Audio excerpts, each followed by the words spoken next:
आइए बच्चों, आज हम कक्षा 12वीं गणित में integral under root a square minus x square dx के सूत्र के बारे में जानकारी प्राप्त करेंगे। यानी कि integral under root a square minus x square dx का सूत्र कैसे हम प्राप्त करते हैं। देखिए बच्चों, इसके पहले वाले वीडियो के लेक्चर में हमने दो प्रकार के इंटीग्रल के सूत्र के बारे में अध्ययन किया था।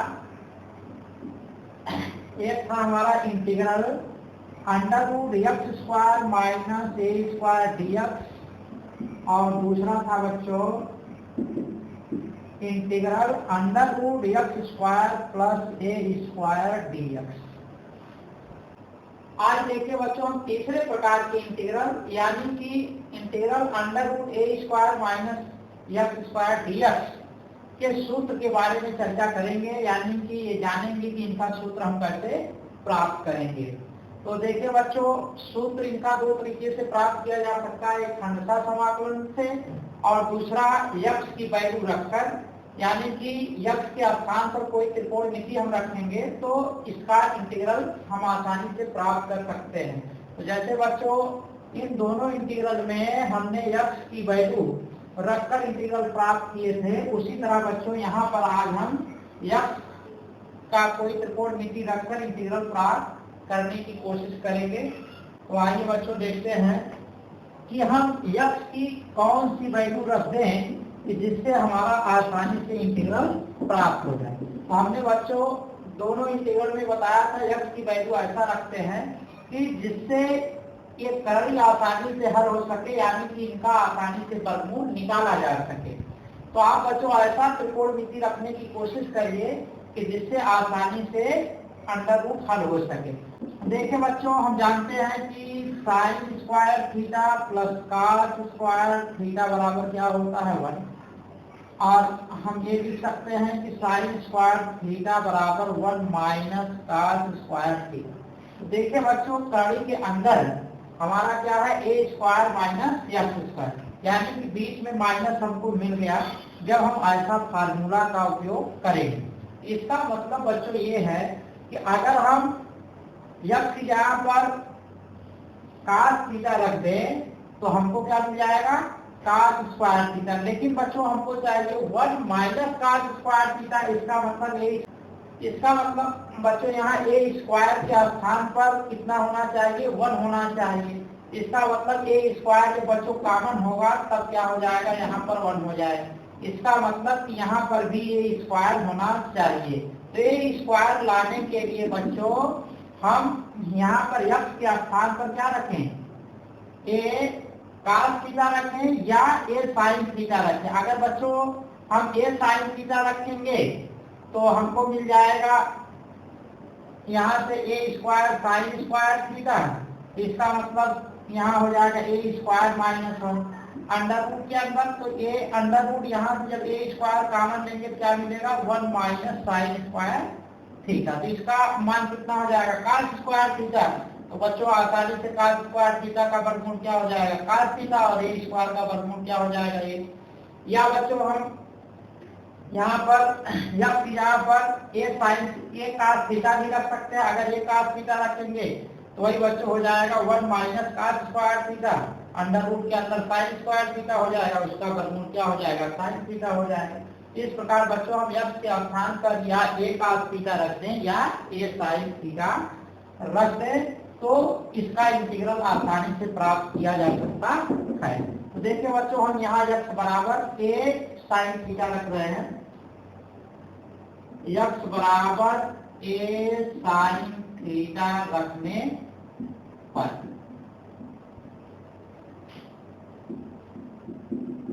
देखिए बच्चों, यक्स बराबर ये साइन थीटा अगर आप रख देंगे तो लेकिन डीएक्स को भी हमको थीटा के फॉर्म में चेंज करना पड़ेगा। तो उसके लिए ये जो माने हैं आप यक्स बराबर ये साइन थीटा हमको इसका डिफरेंशियल करना पड़ेगा। जब डिफरेंशियल करेंगे तभी हमको डीएक्स मिलेगा। तो बच्चों थीटा के सापेक्ष इसका अवकलन कर जो देखिए बच्चों अब जो वेरिएबल ले रहे हैं हम उसी के सापेक्ष इसका अवकलन करेंगे। क्या हो जाएगा dx बाई डी थीटा बराबर क्या हो जाएगा a cos थीटा। आप यहाँ अब लिख सकते हैं dx बराबर क्या हो जाएगा, a cos theta d theta. अब बच्चों देखिए x के स्थान पर हम क्या रखते हैं, a sin थीटा, और dx की जगह पर क्या रखते हैं, a cos theta d theta. तो हमको देखिए क्या मिल रहा है बच्चों, integral under root a square minus x square dx बराबर हो जाएगा integral under root a square minus, आप x यहाँ पर क्या रखेंगे, a sin थीटा, और बच्चों देखिए जब उसका स्क्वायर करेंगे तो हमको मिल जाएगा a square sine square theta, और dx के स्थान पर रख देंगे a cos theta d theta d theta. अब बच्चों देखिए हो जाएगा इंटीग्रल, यहाँ से a स्क्वायर कॉमन ले लेंगे तो हो जाएगा 1 माइनस साइन स्क्वायर थीटा, और उसके आगे हो जाएगा a cos theta d theta. अब देखिए बच्चों यहाँ से a का वर्गमूल निकाल लीजिए, a स्क्वायर का वर्गमूल निकालने में क्या हो जाएगा, a यहाँ बचेगा अंडर रूट, और 1 माइनस साइन स्क्वायर थीटा बराबर क्या हो जाएगा बच्चों, cos स्क्वायर थीटा, इसको हम cos स्क्वायर थीटा कर दे रहे हैं। आगे है बच्चों a cos theta d theta. इसके बाद देखिए बच्चों, अब आगे देखिए बच्चों ये हो जाएगा हमारा इंटीग्रल, यहाँ से हो जाएगा a स्क्वायर, और एक cos स्क्वायर थीटा का वर्गमूल क्या हो जाएगा, cos थीटा, और आगे फिर क्या है cos थीटा डी थीटा। ये हो जाएगा हमारा integral a square cos square theta d theta. और बच्चों यहाँ से a स्क्वायर इंटीग्रल से बाहर ले लेंगे क्योंकि ये कांस्टेंट है, कांस्टेंट को इंटीग्रल से बाहर ले लेते हैं, तो ये क्या हो जाएगा फिर integral cos square theta d theta. देखिए बच्चों cos स्क्वायर थीटा का हम इंटीग्रल नहीं जानते, लेकिन बच्चों cos थीटा का इंटीग्रल जानते हैं। cos थीटा का इंटीग्रल क्या होता है, sin थीटा। इसलिए बच्चों इसको हम थीटा के फॉर्म में चेंज करने की कोशिश करेंगे, यानी कि स्क्वायर जो है ये खत्म हो जाए। अब देखिए बच्चों इसको हम लिख सकते हैं sin theta cos theta plus c1 plus theta plus c। अब देखिए बच्चों यहाँ a स्क्वायर बाई 2, आप देखिए बच्चों माने से x बराबर क्या है, a साइन थीटा।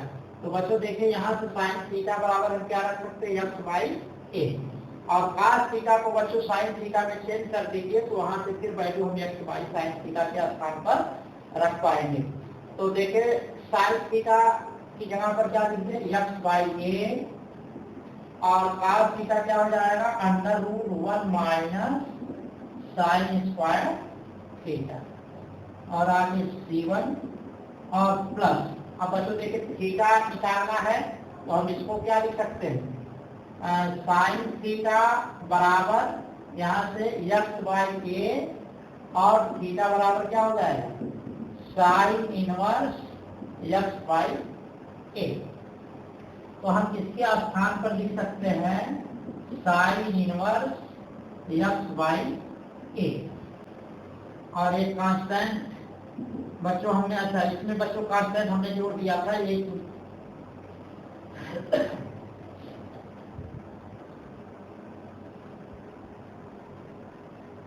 आगे देखिए बच्चों कांस्टेंट क्या हो जाएगा, c।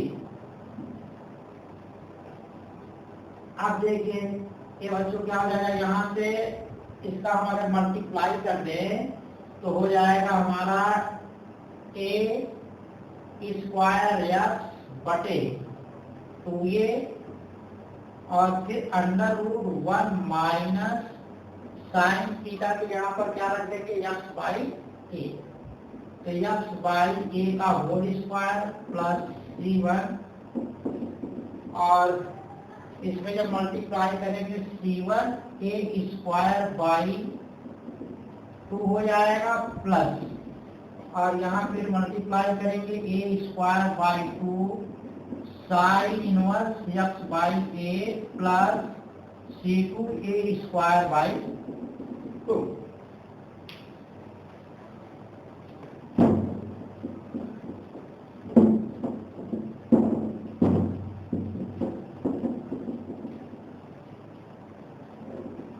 इसके आगे देखिए बच्चों क्या होगा, यहाँ से ए स्क्वायर ऊपर है और ए नीचे है, तो आपका एक कैंसिल हो जाएगा, तो बचेगा a/2 इंटू यक्स।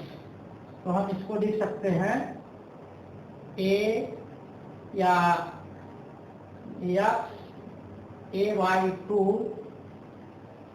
और फिर यहाँ से देखिए बच्चों जब इसको हल करेंगे तो हो जाएगा under root a square minus x square और बटे ए स्क्वायर, और ए स्क्वायर का वर्गमूल निकालने के बाद क्या हो जाएगा ए, और इसके बाद आगे हमारा हो जाएगा। अच्छा बच्चों यहाँ देखें, इसको पहले हम लिख लेते हैं ए स्क्वायर बाई 2, और फिर क्या हो जाएगा sine inverse x by a, sine inverse x by a. अब बच्चों ये दोनों कांस्टेंट को हम जोड़कर एक कांस्टेंट दे देते हैं सी।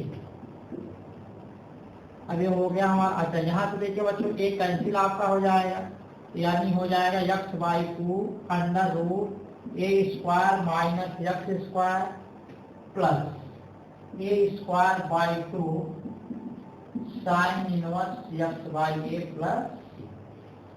आता बच्चों देखिए हमारा इंटीग्रल क्या हो गया, integral under root a square minus x square d x का जो इंटीग्रल प्राप्त हमको हुआ x by 2 under root a square minus x square plus a square by 2 sine inverse x by a plus.